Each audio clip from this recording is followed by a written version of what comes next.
आप में से कितने भक्त थे इस्कॉन के कार्यक्रम में पहली बार ही आ रहे हो आज? First time? अच्छा, बहुत लोग हैं। तो आप सब जो पहली बार इस्कॉन के, पहली बार किसी इस्कॉन के कार्यक्रम में फर्स्ट टाइम, तो आप सब जो पहली बार ही आ रहे हो, आप सबका हम हार्दिक स्वागत करते हैं। और इस्कॉन जो है, क्या कोई कुछ भक्त लोग बच्चों को थोड़ा शांत कर सकते हैं क्या? सब बच्चे लोग थोड़ी देर के लिए अगर शांति बना रख सकते हैं। तो इस्कॉन है अंतर्राष्ट्रीय श्री कृष्ण भावनामृत संघ, इसकी full form international society for Krishna consciousness.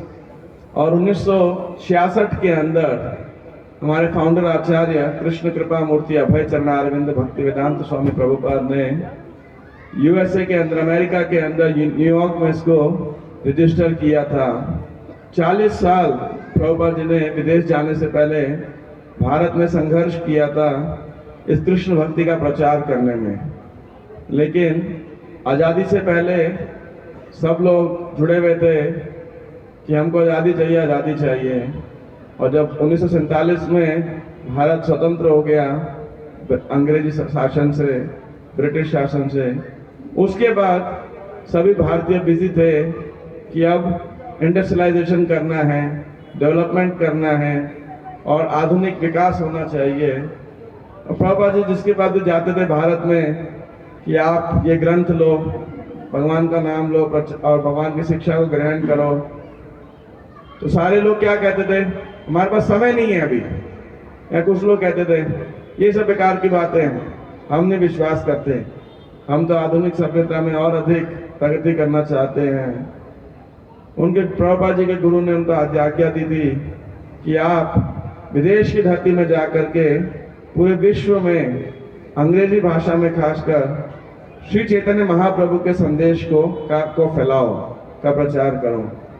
और तब लगभग 70 वर्ष की उम्र में 1965 में प्रभुपाद एक कार्गो शिप से, मालवाहक जहाज से विदेश गए और बड़ी कठिनाई के साथ में उन्होंने 1 साल बाद कुछ अंग्रेजी अमेरिकन युवक और युवतियों के साथ मिलकर इस संस्था को रजिस्टर किया। और पूरे विश्व में, बाद में ऑस्ट्रेलिया में, यूरोप में, अमेरिका में, साउथ अमेरिका में, अफ्रीका में प्रभुपाद जी गए। और 10 साल के अंदर उन्होंने 108 केंद्र खोले पूरे विश्व के अंदर, जिसमें से भारत में 4 थे, जुहू, हैदराबाद और वृंदावन और श्रीधाम मायापुर। ये 4 जगह पे प्रभुपाद जी ने केंद्र खोले। और प्रभुपाद जी 1977 में उनके तिरोभाव के बाद उनके शिष्यों ने इस प्रचार के कार्यक्रम को जारी रखा। और आपको जान के बड़ी खुशी होगी कि आज पूरे विश्व में इस्कॉन के 800 से भी अधिक बड़े मंदिर हैं पूरे विश्व के अंदर। ऐसा नहीं केवल भारत के अंदर, और छोटे तो अनेक केंद्र हैं। अगर आज आप भारत में जैसे बुराड़ी मान लो एक केंद्र है, तो ये 800 सेंटर के अंदर हम नहीं गिन रहे। ऐसे केंद्र गिनेंगे तो भारत में अकेले ही लगभग 300 छोटे केंद्र हैं, पर हम इनको 800 में नहीं गिन रहे। 800 वो है जो बड़े मंदिर हैं स्थापित, जहाँ पे विग्रह हैं, जो इस्कॉन के अपने रजिस्टर्ड सेंटर्स हैं बेसिकली, जहाँ पे अपनी प्रॉपर्टी है। तो क्यों, और हजारों की संख्या में, rather लाखों की संख्या के अंदर लोग, श्रद्धालु लोग भगवान का नाम ले पा रहे हैं, वैदिक सभ्यता के साथ में, आध्यात्मिक संस्कृति के साथ में जुड़ पा रहे हैं। तो आज का जो हमारा, तो प्रभुपाद जी के प्रयास से आज पूरे विश्व भर के अंदर ये वैदिक सभ्यता, भारतीय संस्कृति और आध्यात्मिक विचारों की धरोहर पूरे विश्व को प्रदान हो रही है। और सारे विश्व के गणमान्य लोग जो हैं प्रभुपाद जी का योगदान इस समाज के आध्यात्मिक उत्थान में मानते हैं। आज से 3 साल पहले 2021 के अंदर, अगर आपको शायद जानकारी होगी, तो 125वीं जन्म की वर्षगांठ थी भक्तिधाम स्वामी प्रभुपाद की। और उस समय भारत सरकार द्वारा एक स्मारक कॉइन, सिक्का जो है जारी किया गया था प्रभुपाद जी के सम्मान में। तो उनके गुरु महाराज ने 1922 में अभय चरण डे उनका नाम था। पहली मुलाकात में उनको एक आज्ञा दी थी कि तुम पढ़े लिखे युवक हो, ले जाओ चैतन्य महाप्रभु के संदेश को पूरी पृथ्वी के ऊपर। तो अभय पढ़े लिखे थे और एक समय उन्होंने भी भारत के आज़ादी में बड़ा एक्टिव रोल निभा रहे थे। तो उन्होंने पूछा भक्ति सिद्धांत सरोवर ठाकुर से, जब तक भारत अंग्रेजी शासन का गुलाम है, कौन सुनेगा आपके चैतन्य महाप्रभु के संदेश को? तो उनके गुरु महाराज सरस्वती ठाकुर ने आज्ञा उनको उत्तर दिया कि चैतन्य महाप्रभु, असली आज़ादी क्या है? असली आज़ादी ये नहीं है कि आज भारत अंग्रेजी शासन से मुक्त हो जाएगा।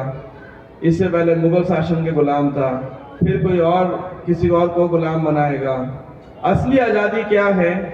जन्म, मृत्यु, बुढ़ापा और बीमारी के चक्र से छुटकारा। बोलो ये असली आज़ादी है। सच बात है कि नहीं? और ये आज़ादी शायद किसी के पास नहीं है। ऐसा तो नहीं है कि आप अमेरिका में हो या यूरोपीय में हो या ऑस्ट्रेलिया में हो, वहाँ पे लोगों को बुढ़ापा नहीं आता है। ऐसा होता है? लोगों को बीमारी नहीं आती है, लोग को कोई कष्ट नहीं होता है।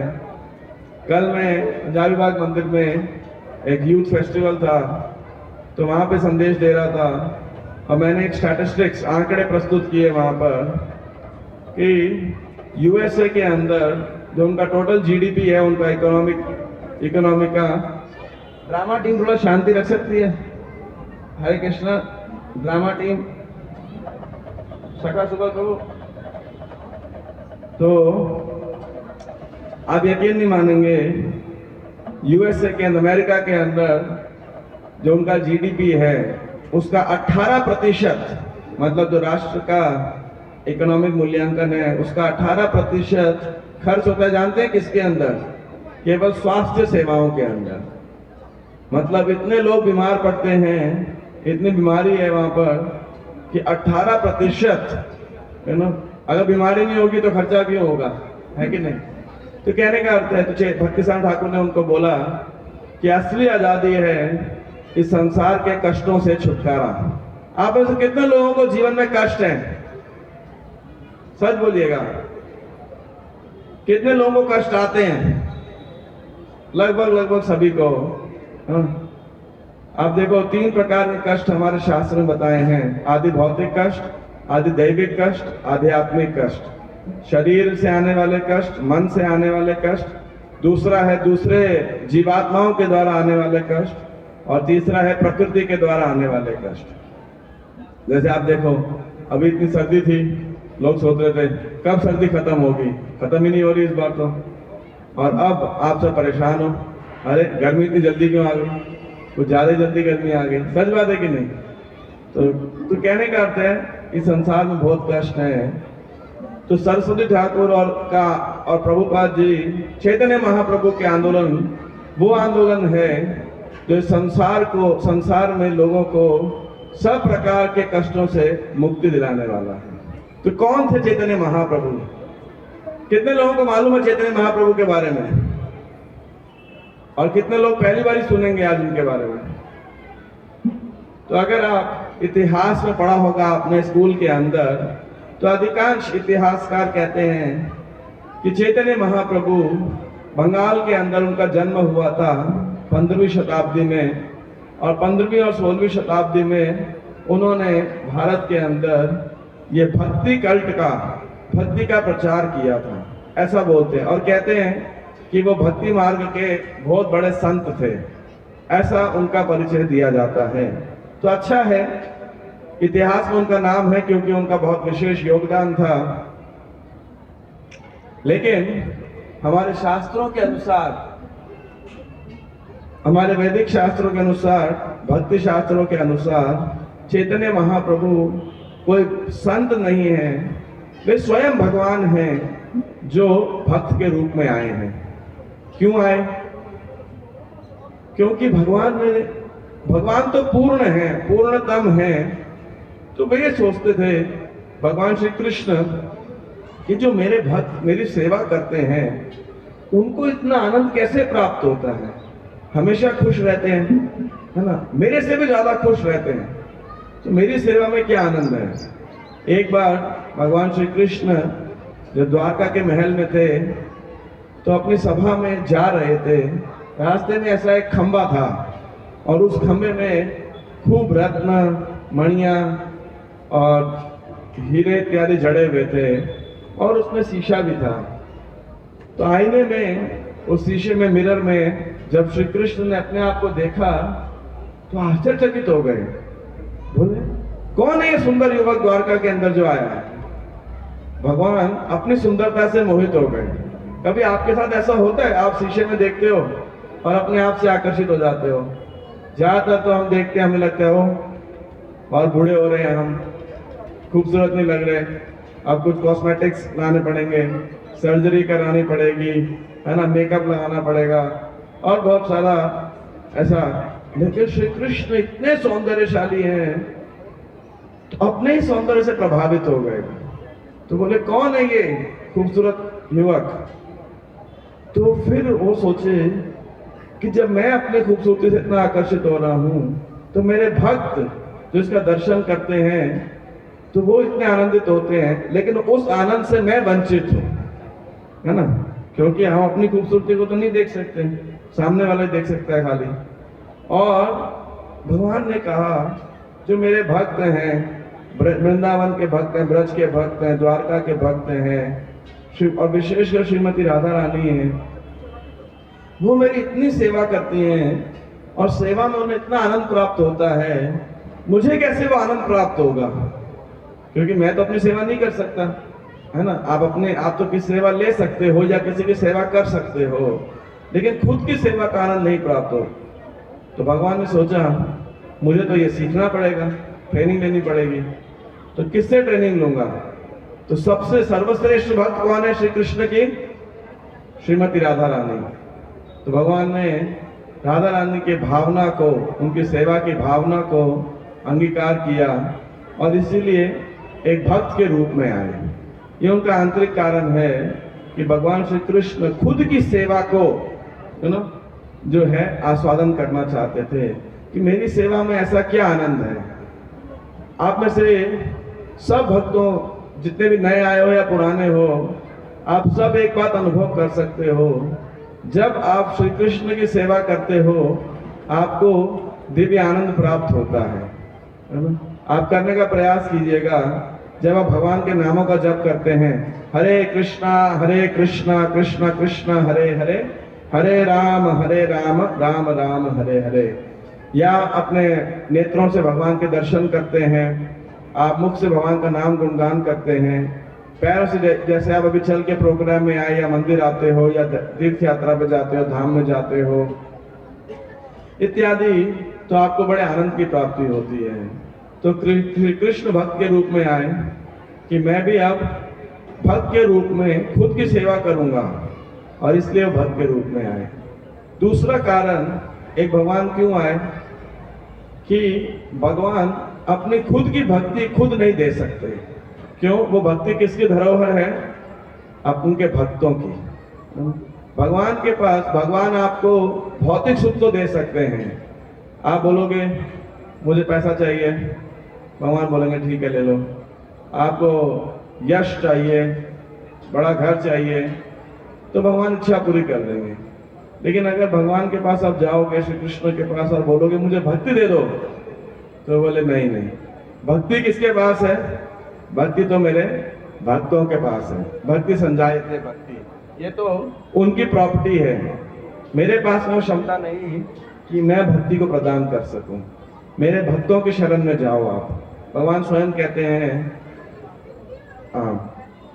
साधवो हृदयम मह्यम साधुनाम हृदयम त्वहम मदन्य तेन जानन्ति नाहम तेभ्यो मनागपि, कि मैं अपने भक्तों के हृदय में रहता हूं और मेरे भक्त मेरे हृदय में रहते हैं। और क्यों भगवान के पास भक्ति नहीं है और क्यों भगवान भक्ति नहीं देते? क्योंकि भगवान ने वो ऑलरेडी अपने भक्तों को दे रखी है, और भगवान ने भक्ति दे दी अपने भक्तों को, तो क्या होता है, ऐसे भक्तों की भगवान स्वयं सेवा करते हैं। जैसे आप गीता को जब खोलेंगे तो प्रारंभिक दृश्य क्या है उसके अंदर? भगवान श्री कृष्ण क्या कर रहे हैं? श्री कृष्ण कुरुक्षेत्र की अभी प्रार्थना सुनाई थी, उन्होंने कविता सुनाई थी। क्या कर रहे हैं भगवान कृष्ण कुरुक्षेत्र के मैदान में? क्या कर रहे हैं बताइए? हाँ जी, अर्जुन का रथ चला रहे हैं। आप सोचो, कोई बड़ी कंपनी का मालिक होता है, कोई प्रभावशाली व्यक्ति होता है, क्या कभी अपने नौकर के लिए गाड़ी चलाता है वो? नहीं ना। लेकिन भगवान इतने शक्तिशाली होते हुए भी, पूर्ण पुरुषोत्तम भगवान होते हुए, वो क्या कर रहे हैं? अपने मित्र, अपने भक्त, अपने सखा अर्जुन का रथ हाँक रहे हैं। आप सोचिए, स्वयं भगवान। क्यों? क्योंकि भगवान को अपनी भक्तों की सेवा करने में आनंद आता है और भक्तों को भगवान की सेवा करने में आनंद आता है। तो जब कोई शुद्ध भक्त बनता है, भगवान की भक्ति करता है, तो भगवान प्रेमवश उसकी सेवा करने को बाध्य हो जाते हैं। तो इसीलिए भगवान अपनी भक्ति नहीं देते हैं। लेकिन भगवान ने सोचा, अगर अब कलयुग आ रहा है, मैं भक्ति प्रदान नहीं करूंगा तो इन बद्ध जीवों का उद्धार कैसे होगा? कैसे इन लोगों का उद्धार होगा? आप में से कितने लोगों को लगता है कि भगवान हमसे प्रेम करते हैं? कितने लोगों को लगता है कि नहीं नहीं, भगवान को तो पता भी नहीं होगा कि हम इस दुनिया में हैं भी? किसी को लगता है ऐसा? नहीं, भगवान हमारे परम पिता हैं और हम सबसे बहुत प्रेम करते हैं भगवान। तो भगवान सोचते हैं, लेकिन ये मेरे बच्चे में से बिछड़ गए हैं, कैसे मेरे पास वापस आएंगे? तो उनके अंदर दया भी है, तो इसीलिए वो एक भक्त का रूप धारण करते हैं और संसार में अवतरित होते हैं। किस लिए? हम सबको कृपा करने के लिए, वो रास्ता बताने के लिए जिसके द्वारा हम भगवान के धाम वापस जा सकते हैं और खुश हो सकते हैं। आज से 5000 साल पहले भगवान ने, 5,500 साल पहले राधर, अर्जुन को माध्यम बनाया था गीता के उपदेश के लिए। तो कुरुक्षेत्र के युद्ध स्थल में युद्ध शुरू होने के पहले जब अर्जुन हताश हो गए थे और किंकर्तव्य विमूढ़ हो गए थे कि मैं युद्ध करूं, क्या करूं, तब भगवान ने उन्हें गीता का उपदेश दिया। अर्जुन को तो माध्यम बनाया था ताकि वो गीता का संदेश हम आने वाली पीढ़ियां अपने जीवन में अपना सकें। लेकिन भगवान ने देखा, रे मैंने इतना सुंदर संदेश दिया लेकिन कोई पालन ही नहीं कर रहा, इसका किसी का लाभ ही नहीं हो रहा। तो भगवान ने कहा, अब मुझे खुद जाना पड़ेगा और सिखाना पड़ेगा कैसे गीता के उपदेश को जीवन में लागू किया जाए। तो भगवान एक भक्त के रूप में आते हैं, अपने आचार प्रभु जीवेरा सिखाए, और खुद जीवों को सिखाते हैं कैसे भक्ति करनी है, कि हम भगवान के अंश हैं। तो चैतन्य महाप्रभु का जन्म 1486 में फागुन मास की पूर्णिमा को होता है। बंगाल के अंदर एक जगह है नदिया डिस्ट्रिक्ट, नदिया, और वहाँ पे एक द्वीप है छोटा सा गंगा के किनारे, उसको बोलते हैं मायापुर। और उस मायापुर में उनका जन्म हुआ था। उनकी माता का नाम था शची और उनके पिताजी का नाम था, क्या नाम था किसी को मालूम है? जगन्नाथ मिश्र। एक ब्राह्मण कुल में पैदा हुए थे और उनका बचपन का नाम रखा गया निमाई, घर का नाम, और उनके नाना नीलांबर चक्रवर्ती ने उनको नाम दिया था उनकी एस्ट्रोलॉजिकल गणना के अनुसार विश्वाम्भर। विश्वाम्भर मतलब जो पूरे विश्व का पालन करने वाले हैं, तो ये उनका नाम दिया। और ये इनके पास एक महापुरुष के सारे लक्षण थे। और निमाई बचपन के अंदर जब रोते थे, जैसे छोटा बच्चा रोता है, तो सब लोग चुप कराने का प्रयास करते थे, निमाई चुप ही नहीं होते थे। लेकिन जब आसपास की स्त्रियां ताली बजा के भगवान का नाम लेती थी, हरि हरि हरि हरि, हरे कृष्णा कृष्ण कृष्ण हरे हरे, हरे राम राम राम हरे हरे, तो जब ऐसे भगवान के नाम का वो कीर्तन करती थी, निमाई चुप हो जाते थे। और जब वो चुप हो जाते, निमाई फिर रोना शुरू कर देते थे। तो इससे बचपन से ही वो सबको भगवान के नाम का कीर्तन करने में लगा रहे थे। और उसके बाद में निमाई ने शिक्षा अर्जन किया, फिर एक अध्यापक बने और अपनी लीला करते हुए बचपन में बड़े नटखट थे। लेकिन बाद में जब अपने गुरु से मिले, श्रीपाद ईश्वरपुरी, उनसे जब वो मिले तो बड़े सौम्य हो गए। और ये बहुत बड़े पंडित भी थे, बड़े प्रसिद्ध हो गए थे निमाई पंडित के रूप के अंदर। और एक महान दिग्विजयी पंडित था, उसका नाम था केशव काश्मीरी, जो पूरे विश्व में सारे पंडितों को, विद्वान जनों को शास्त्रार्थ के लिए चुनौती देता था और अपने साथ सर्टिफिकेट, विजय पत्र, विक्ट्री सर्टिफिकेट लेके चलता था। तो वो भी नवद्वीप में आया, नादिया में आया, ये विचार से कि नवद्वीप, नादिया के अंदर बहुत सारे विद्वान रहते हैं।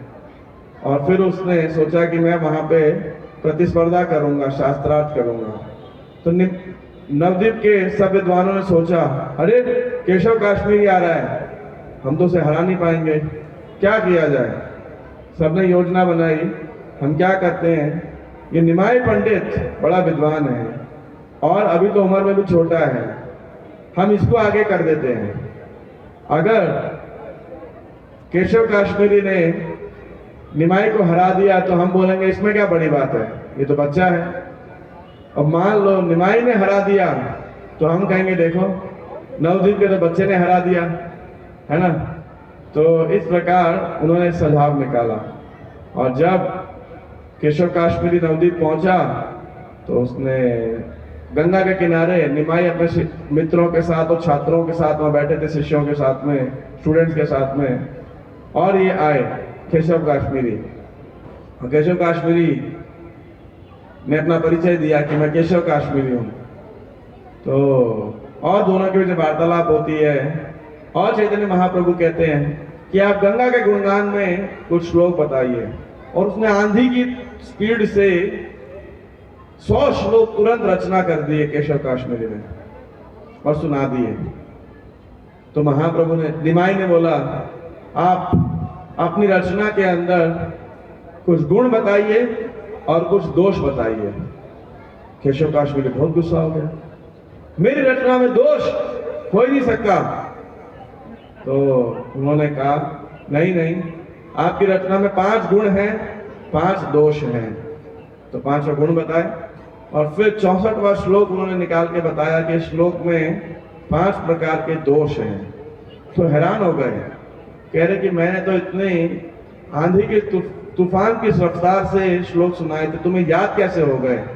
तो बोले जिन भगवान की कृपा से आप इतनी तीव्र गति से श्लोकों की रचना करते हो, उन्हीं भगवान की कृपा से मैं भी शुद्धिधर हूँ, जो भी एक बार सुनता हूँ याद कर लेता हूँ।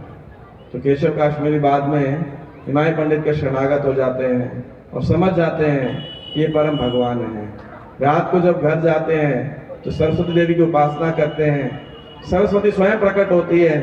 बोले केशव काश्मीरी, तुम जानते हो जिस ब्राह्मण से आज तुम पराजित हुए वो कौन है। केशव काश्मीरी बोला मैं तो नहीं जानता, वो निमाई पंडित है।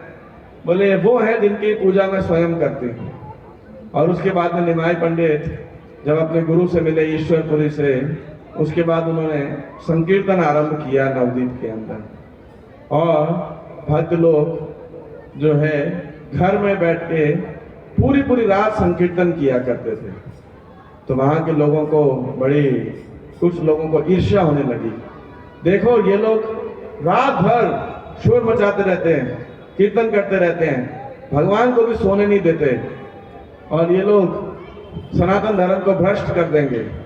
तो उन्होंने उस समय वहाँ पे मुस्लिम गवर्नमेंट थी, वहाँ पे सरकार थी, और वहाँ पे जो काजी रूल करते थे तो उनको जाके शिकायत करी कि ये देखो निमाई पंडित और उनके साथी इतने जोर जोर से भगवान का नाम लेते हैं, ये तो कोई विधि नहीं है।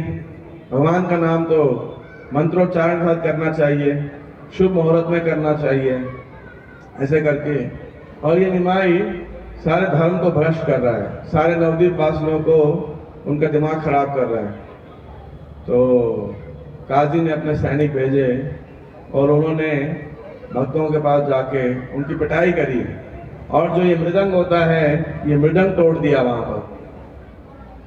तो सब भक्त गए निमाई महाप्रभु के पास और बोले देखो काजी ने हमारे साथ क्या सलूक किया है, उन्होंने मृदंग तोड़ दिया और हमारी पिटाई की और हमें चेतावनी दी है, वार्निंग दी है कि अब तुम संकीर्तन करोगे तो मैं तुम्हारे इससे भी बुरा तुम्हारे साथ व्यवहार करूंगा। निमाई बोले, महाप्रभु बोले अच्छा उस काजी की ये हिम्मत, अब तक तो हम घर में कीर्तन करते थे, अब हम क्या करेंगे, सारे भक्त मशाल ले लो और सारे भक्तों को एकत्रित करो, और अब हम क्या करेंगे, सड़क पे कीर्तन करेंगे।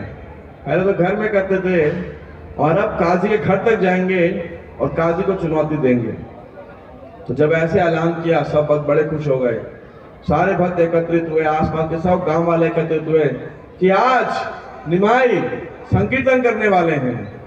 और चैतन्य चरितामृत में और चैतन्य भागवत में बताया गया है कि दूसरे दूसरे ग्रहों से भी लोग आ गए उस संकीर्तन में भाग लेने के लिए, और हजारों की संख्या में भक्त लोग मशाल लेकर के कीर्तन करने लगे। काजी के घर के पास गए और फिर निमाई ने बाद में जाकर काजी से वार्तालाप किया,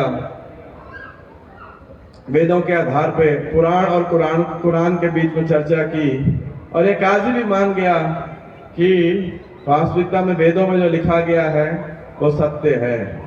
और फिर चांद, उसका नाम है चांद काजी, उसने एक ऐलान किया और एक मुद्रिका दी एक और बोला कि आज से इस जगह में आप आराम से बिल्कुल स्वतंत्रता के साथ संकीर्तन कर सकते हो।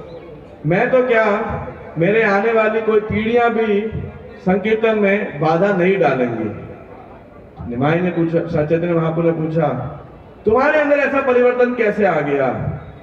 तो बोला, मैं आपको एक बात बताना चाहता हूं। बताओ क्या बात है? उसने कहा, जिस शाम को मेरे सैनिकों ने तुम्हारा मृदंग तोड़ा था और पिटाई की थी, उस रात में मैं अपने कक्ष में जब सो रहा था तो मैंने देखा मेरी छाती पे कुछ बड़ा वजन है, और मैंने आंख खोली तो क्या देखा, मेरी छाती पे कौन बैठा हुआ है? एक सिंह बैठा हुआ है, एक शेर बैठा हुआ है। अच्छा, और वो जोर जोर से गर्जना कर रहा था, अपनी जीभ बार बार बाहर निकाल के चाट रहा था, बड़ा भयावह था वो। और गर्जना करते हुए उसने बोला, काजी तुमने आज मृदंग तोड़ा है और भक्तों की पिटाई की है। और उसने अपने पंजे मेरी छाती में गड़ा दिए और बोला, दोबारा अगर तुमने ऐसा किया तो मैं क्या करूंगा, इन्हीं नाखून से तुम्हारी छाती को फाड़ दूंगा। कौन थे वो सिंह कौन थे? श्री नरसिंहदेव भगवान की। और फिर काजी ने अपनी छाती दिखाई खोल करके, जब तो देखा सबने कि नरसिंह भगवान के जो सिंह के पंजे के निशान थे उसकी छाती के ऊपर थे। तो इसलिए उसने बोला, ये वास्तविक कारण है कि मैं और मेरे आने वाले कोई भी पीढ़ियां आपके संकीर्तन को नहीं रोकेगी। तो इस प्रकार से निमाई ने इस संकीर्तन आंदोलन को प्रारंभ किया। चैतन्य महाप्रभु के पहले कोई नहीं जानता था ऐसे, या बहुत ही कम लोग, बहुत ही गिने चुने लोग जानते थे कि भगवान का गुणगान कैसे करना चाहिए, उनके नामों का कीर्तन करके। पहले लोग सब कर्म कांड में लगे रहते थे, अनेक प्रकार के, और वो भगवान की पूजा करते भी थे तो किसी न किसी इच्छा के लिए पूजा करते थे कि मेरे पास सुख संपत्ति हो, मेरे कष्ट कम हो जाएं, मेरे पास घर हो, अच्छा स्वास्थ्य हो, अच्छी तनख्वाह हो। लेकिन चैतन्य महाप्रभु आए और उन्होंने क्या सिखाया? उन्होंने सिखाया कि हमें हमेशा भगवान के नाम का गुणगान करना चाहिए। कीर्तनीय सदा हरि ही। आज आप देखो, आप सब भक्त लोग एकत्रित हो, सड़क पे संकीर्तन हम लोग निकालते हैं, अनेक लोग प्रभावित होते हैं कि अरे भगवान का नाम के साथ में इस प्रकार से नृत्य, गान और कीर्तन किया जाता है, इंस्ट्रूमेंट्स के साथ में, म्यूजिकल इंस्ट्रूमेंट्स के साथ में, और लोगों को बहुत आनंद आता है ना, और सब लोग बड़े आनंद में कीर्तन करते हैं, नृत्य करते हैं। ये किसकी देन है? ये चैतन्य महाप्रभु की देन है। हालांकि शास्त्रों में इसका उल्लेख है, लेकिन फिर भी इसको प्रकट किया, या कह सकते हैं स्थापित किया, श्री चैतन्य महाप्रभु ने। और इसीलिए आज आप देखिए, यहाँ कम से कम मेरे को लगता है 1000 भक्त होंगे जो आप यहाँ बैठ करके आप भगवान की कथा का श्रवण कर रहे हो। तो ये श्रेय किसको जाता है? ये स्वयं भगवान आते हैं जब चैतन्य महाप्रभु के रूप में। और ये साल उनकी 538वीं जन्म की आविर्भाव की प्राकट्य की वर्षगांठ है, जो हम सब भक्त लोग मना रहे हैं। तो क्या अंतर है चैतन्य महाप्रभु में और भगवान के अन्य अवतारों में? आप देखेंगे भगवान के अन्य अवतार जैसे वराहदेव, नरसिम्हदेव, श्री रामचंद्र या इवन स्वयं श्री कृष्ण भी जब आते हैं तो क्यों आते हैं? उन्होंने खुद ऐलान किया गीता में, परित्राणाय साधूनां विनाशाय च दुष्कृतां धर्म संस्थापनार्थाय संभवामि युगे युगे। तो मैं किस लिए आता हूँ? भक्तों की रक्षा करने के लिए, साधुओं की रक्षा करने के लिए, दुष्टों का विनाश करने के लिए और धर्म की स्थापना करने के लिए मैं हर युग में प्रकट होता हूँ। तो भगवान क्या करते हैं? नरसिम्हदेव आए तो किसको मारा उन्होंने? हिरण्यकशिपु को मारा। वराहदेव आए तो हिरण्याक्ष को मारा। भगवान रामचंद्र आए तो रावण, कुंभकर्ण, इंद्रजीत और खर, दूषण, मारीच, अनेक राक्षसों का वध किया। श्री कृष्ण जब आए तो उन्होंने तो बचपन से ही पूतना, तृणावर्त, बघासुर, बकासुर, केशी, अरिष्टासुर और बाद में कंस, जरासंध और अनेकों अनेकों ऐसे पापी राजाओं का, दुष्टों का, असुरों का वध किया। बाणासुर, नरकासुर, भौमासुर इत्यादि अनेक, काल यवन इत्यादि अनेक असुर और आसुरिक मानसिकता वाले राजाओं का उन्होंने वध किया। तो जब भगवान आते थे, कोई देखते थे दुष्ट है उसको मार देते थे ताकि पृथ्वी पे शांति हो सके। जैसे कोई टेररिस्ट हो तो उसे क्या कर देते हैं? एनकाउंटर कर देते हैं, मार देते हैं कि नहीं? लेकिन जब चैतन्य महाप्रभु आते हैं तो किसी का वध नहीं करते। वो क्या करते हैं? लोगों की आसुरी मानसिकता को समाप्त कर देते हैं, है कि नहीं? जो उनके अंदर, हृदय के अंदर कल्मश हैं, हृदय में जो दोष हैं, अनर्थ हैं, दुर्भावनाएं हैं, उनको शुद्ध कर देते हैं। क्योंकि अगर इस कलयुग में मान लीजिए दोषी लोगों को मारना पड़े, अधर्मियों को मारना हो, तो मेरे हिसाब से लगभग 99% आबादी को भगवान को मारना पड़ेगा। सच बात है कि नहीं? अगर भगवान मान लीजिए सुदर्शन चक्र लेकर के या श्री राम की तरह धनुष बाण लेकर के प्रकट हो जाएं और बोले पापियों का वध करना है, चलो सारे पापियों की लाइन बनाओ, तो क्या होएगा? लगभग धरती की 3/4 या सिर्फ 90% आबादी का वध करना पड़ेगा। तो भगवान ने कहा ये तो बड़ा बुरा कलयुग, बड़ा खराब समय है, तो क्या किया जाए? कलयुग के लोगों की तो बिल्कुल रुचि भी नहीं है। तो भगवान ने कहा सबसे सरल माध्यम, सबसे इजीएस्ट, क्यों? ज्यादा मेहनत तो ये कर नहीं पाएंगे, इसलिए उन्होंने बड़ा इंजॉयबल प्रोसेस दिया। क्या प्रोसेस दिया उन्होंने हमें? ये शास्त्रों का ही प्रोसेस है कि आप भगवान के नाम का कीर्तन करो, नृत्य करो और प्रसाद खाओ। आसान है, मुश्किल है? Chanting, dancing and feasting.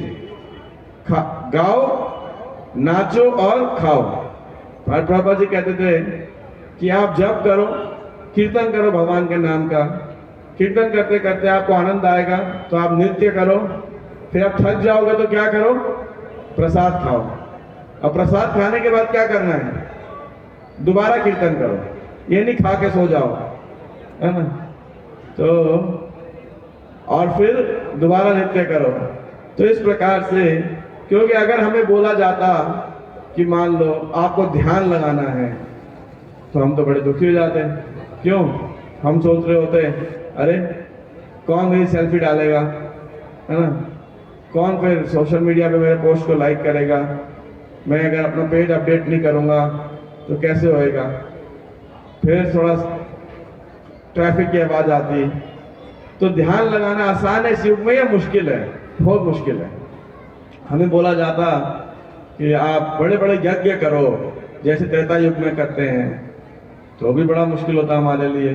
कहाँ से शुद्ध ब्राह्मण लाते, शुद्ध जमीन लाते, शुद्ध जल, शुद्ध घी, शुद्ध गाय इत्यादि लेकर के आते, वही बड़ा मुश्किल काम है। अगर हमें बोला जाता कि आप बड़े बड़े मंदिर बनाओ, श्री विग्रह की पूजा करो, तो भी बड़ा खर्चा लगता, कैसे करते हैं हम, है ना। तो इसलिए भगवान ने कहा सबसे सरल प्रोसेस और सबसे सस्ता और सबसे शक्तिशाली। आप देखो, अगर आप यहाँ बुराड़ी से पंजाबी बाग आना चाहोगे, मान लो चलो दिल्ली में तो माताओं के लिए बस फ्री है, फिर भी आपको यहाँ से बस स्टैंड जाना, फिर पंजाबी बाग बस स्टैंड से मंदिर आना, और साधारण किसी व्यक्ति को आना हो तो भी 50 रुपये तो कम से कम लग ही जाएंगे। सच बात है कि नहीं? आप अपने टू व्हीलर से भी जाओगे तो भी इतना तेल खपत हो जाएगा। तो मानो आप 50 बुराड़ी से पंजाबी बाग जाने के लिए आधे पौने घंटे के रास्ते में आपको 50-100 रुपये खर्च करने पड़ते हैं। तो सोचो भगवान के धाम जाने के लिए कितना पैसा खर्च करना पड़ेगा, कितना पैसा खर्च करना पड़ेगा आपके अनुसार? अगर मैं आपको बोलूं कि आज इस कार्यक्रम में जो लोग आए हैं सब अपने अपने एटीएम कार्ड उसके ऊपर पिन चिप लगा के हमको दे के चले जाओ, यही आज की हमारी भिक्षा है, तो आप क्या करोगे? आप सब लोग भाग जाओगे, बोले ये तो बड़ा महंगी संस्था है, हमारे पूरा बैंक अकाउंट खाली कर दिया, है ना। अगर मैं आपको बोलूं कि आप अपनी चेकबुक हमें साइन करके दे दो और हम अमाउंट खुद भर लेंगे, तो भी आप नहीं मानोगे, है ना। तो इसीलिए भगवान ने सोचा सबसे सस्ता लेकिन सबसे शक्तिशाली प्रोसेस देना पड़ेगा। तो क्या प्रोसेस दिया उन्होंने? बोले आप मेरे नाम का जप करो, हरे कृष्णा कृष्णा कृष्णा हरे हरे, हरे राम राम राम हरे हरे। और भगवान के नाम में उनकी असीमित शक्ति है। और ये नाम जप करने में कितना पैसा लगता है? कुछ भी नहीं, ज्यादा से ज्यादा 20 रुपए 25-50 रुपए की थैली और माला होगी। जहां 50 रुपए में आप पंजाबी बाग में जा सकते, वहां 50 रुपए के अंदर आप कहां पहुंच जाओगे?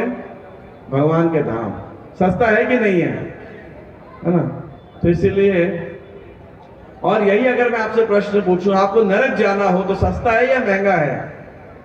नरक जाने के लिए आपको पाप करने पड़ेंगे, और पाप कोई सस्ते में तो होते नहीं है।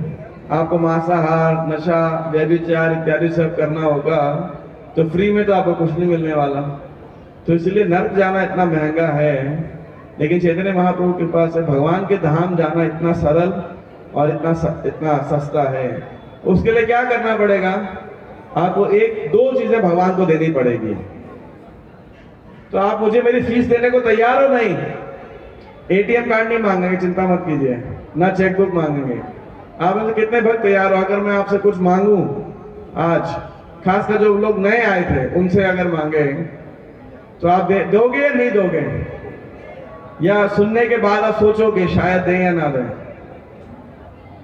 तो हम आपसे ये भिक्षा मांग रहे हैं कि आप अपने दिनचर्या में, भगवान ने आपको 24 घंटे दिए हैं, आप प्रयास करो लगभग 20 मिनट से 30 मिनट रोज निकालने के लिए भगवान की सेवा में। आप निकाल पाओगे? निकाल सकते हो? इतना संभव है या बहुत व्यस्त हो? कितने लोगों के लिए संभव है ये? आप प्रयास करो क्या करने का? आप रोज माला करने का प्रयास करो। यहाँ पीछे स्टॉल लगा है, 108 मनकों की माला होती है, और हर मनके पे हम क्या जप करते हैं?